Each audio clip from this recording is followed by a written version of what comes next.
这时候还有一块展板。对的。这是什么相机？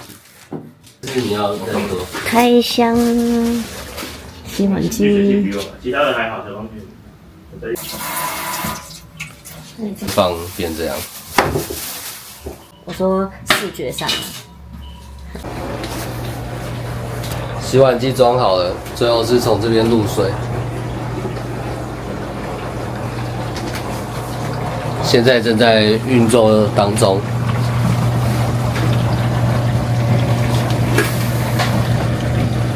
空间变很小，但是也只能这样了。这个是我们使用这台洗碗机大概2个礼拜吧的心得，过年后用到现在。我们的线是从后面从这边接水线，它这边有打一个洞进去，然后污水线在这里。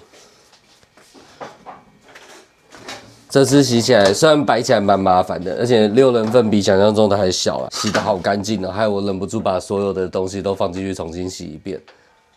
但这些都超久没用过了。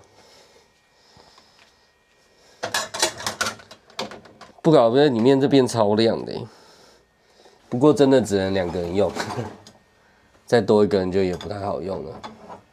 这些都变超干净。这个从来没洗过。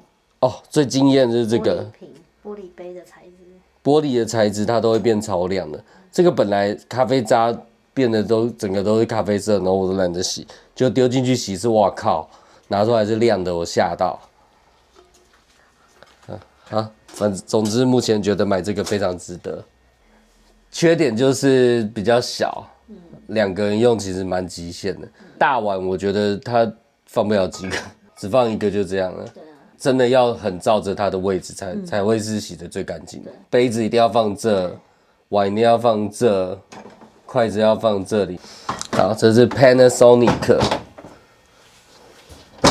一大堆型号。洗一次大概要2个小时。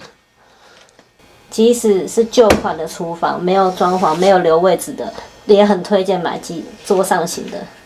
很多人都是说，手都碰了就洗一洗，可是用了，我原本也是这个想法，用了以后发现爽度还是很高。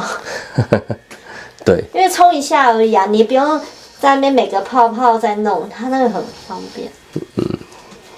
哦，对，木头把它洗成这样，我有点，本来应该是下面这颜色然后洗成这样，我有点怀疑，不知道这是不是白成这样正确的。好了，